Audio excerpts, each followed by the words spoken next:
Greetings, friends, and welcome to the den with me, Jmac, the Red Island Shaver, looking a little less hobo-like now. Finally got a haircut in, and so glad to have you guys all aboard for today's shaves. Today we're going to be going with Shannon's Bay Patchouli and Grapefruit.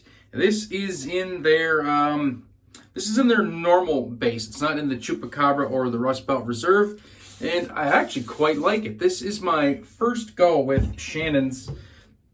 In this base, everything I have is Rust Belt Reserve or Chupacabra, and yeah, this one works really good. It's a great soap base, so we'll get right into it. Going with a cold water, no prep shave today, just for a little change up. Got my Trotter Handcrafts brush, a beautiful brush indeed. Get a look at that coin there, the nice horsey.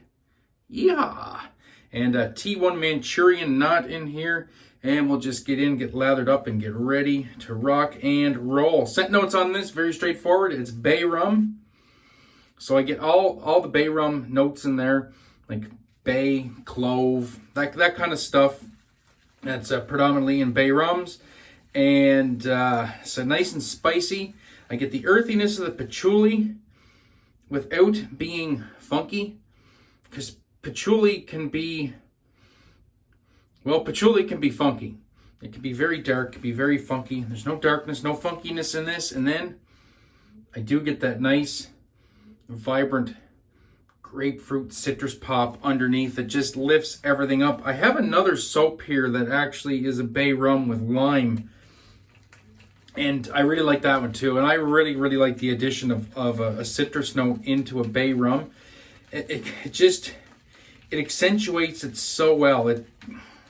It just takes kind of that heavy spiciness and then really just kind of makes it come alive. And I really enjoy it. And this one is a well-blended scent indeed. I think that's a good load. Those tips are nice and pasty. I think we will be able to work with that. Like I said, no prep shave. Going on 3 days of growth today, so kind of back into my routine, shaving.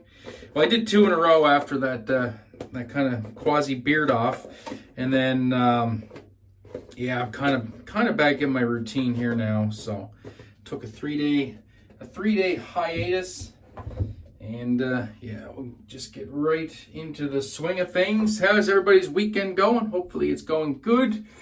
Luckily, we still have power, as you can see. My parents, on the other hand, still no power. And there's still quite a few people on this little island that do not have power yet. Which is really unfortunate, especially for this weekend. This is the Canadian Thanksgiving weekend. So, you know, there's going to be people that, instead of being able to spend that time with family and friends, are just not going to be able to.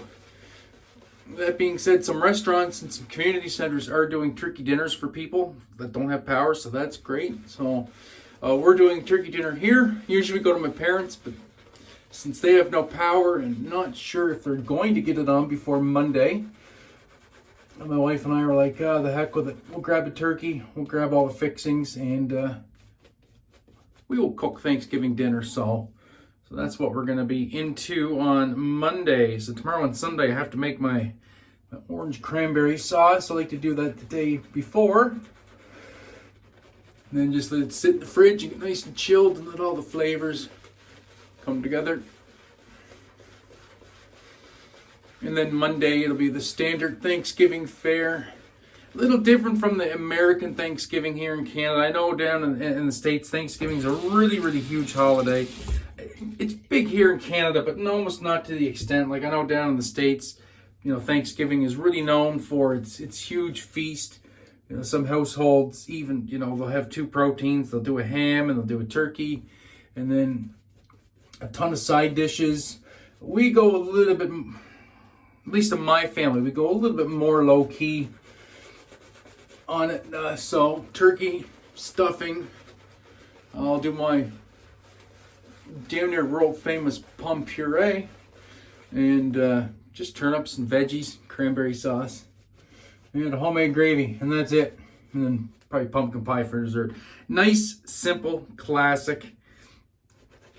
just what we like here on the east coast of Canada, and it'll be good. And then I am having ham later in the week. I'm gonna do a big, I'll do a big crock pot, or not crock pot, but I guess crock pot, slow cooker, whatever you want to call it. I'm gonna do a big slow cooker full of my cheesy scalloped potatoes, and then I'll do a ham, roast ham. So that's what we'll be doing later in the week. So we do like to eat good here when we can. I like to do a lot of home cooked meals, you know, given the health conditions and stuff like that. The power outage debacle was interesting. Eating a lot of out food. I mean, I do eat the odd, we get the odd cheap meal out here and there, but I try not to eat a ton of that stuff because, well, that's what led to my heart attack in the first place. And yeah, a week of eating it got old really, really, really quick. I like it for a treat once in a blue moon, but eating it every day for a week was, well, actually more than a week, for 10 days. That was a lot. It was a lot. I think my guts have finally recovered, but they were not happy with me for a few days. I know that. And then I couldn't really eat anything for a couple days. Just my system was so messed up. So going with the beautiful Karve in beautiful stainless steel. People's Blade in here, the Jmac 5th use. So this will probably be its last shave. I can get more than 5 shaves out of a Jmac, but I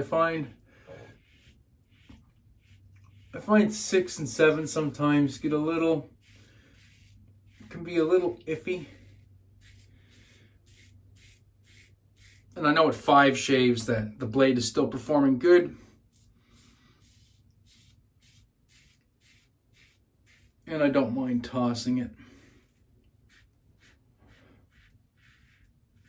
So what's new in the world out there?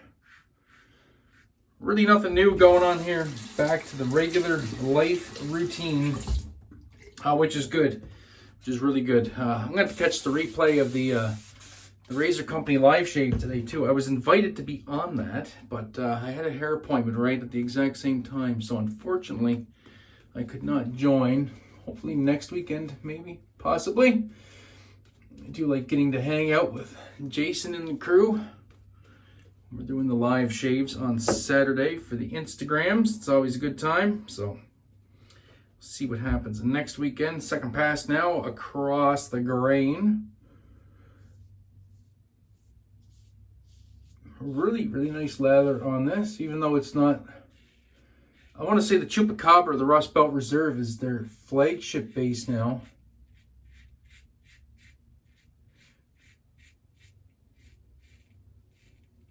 That being said, this is still really, really good.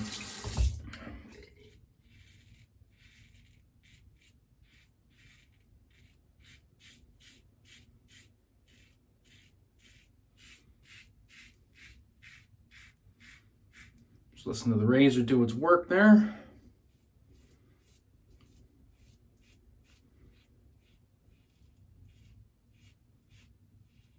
Scent on this is just fantastic.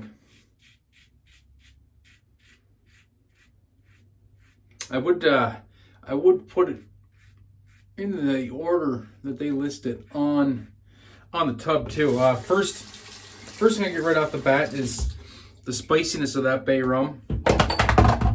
So we drop stuff, and then I do get that earthiness from the patchouli, and then the citrus for me almost sits underneath and just kind of brightens the whole thing up.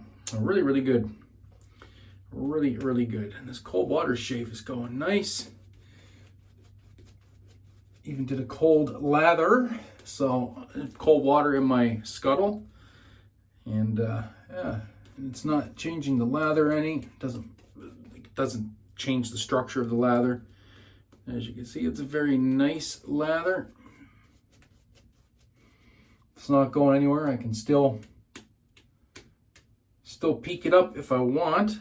Don't have any need to peek it up though, so.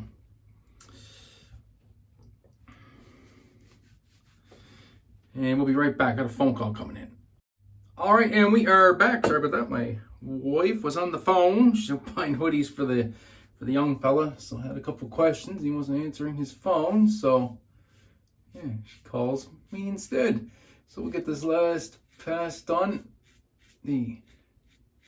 Now against the grain / across the grain. I like to kind of sneak away at it or chip away at it. Get some buffing going.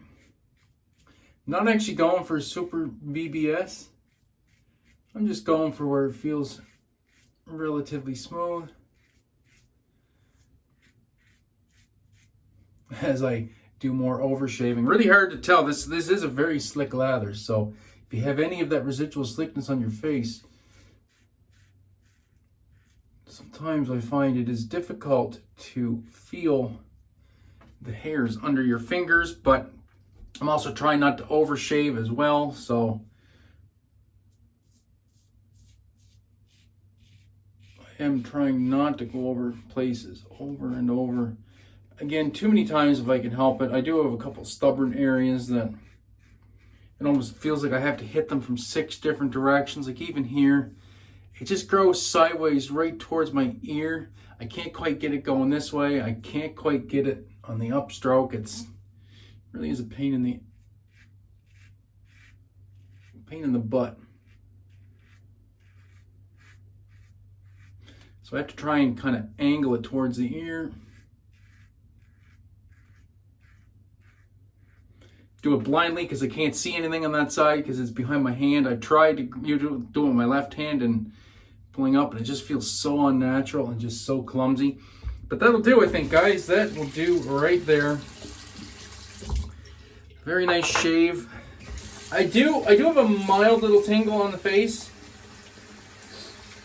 I think, from the clove, but I get that with any soap that has clove, and luckily for me, it does calm down really, really quick, and it doesn't have any lasting like irritation. That's one thing to be cognizant of with Bay Rums. If you have really, really sensitive skin, and you're very sensitive to fragrance, Bay Rum is probably one of the ones that's gonna get you, just by the nature. With the spices and stuff in it. So do keep that in mind if you do react to frags really easily. A Bay Rum might not be the best choice for you as far as scents go. Yeah, there we go. Cleaned off with the Lancaster Razor Works towel. And we got the matching splash. Really, really good longevity on this splash too, actually. Really, really good. Witch Hazel based splash. I love Shannon splashes, and this one's got great longevity. Really good scent strength right off the bat. Get a good amount on here.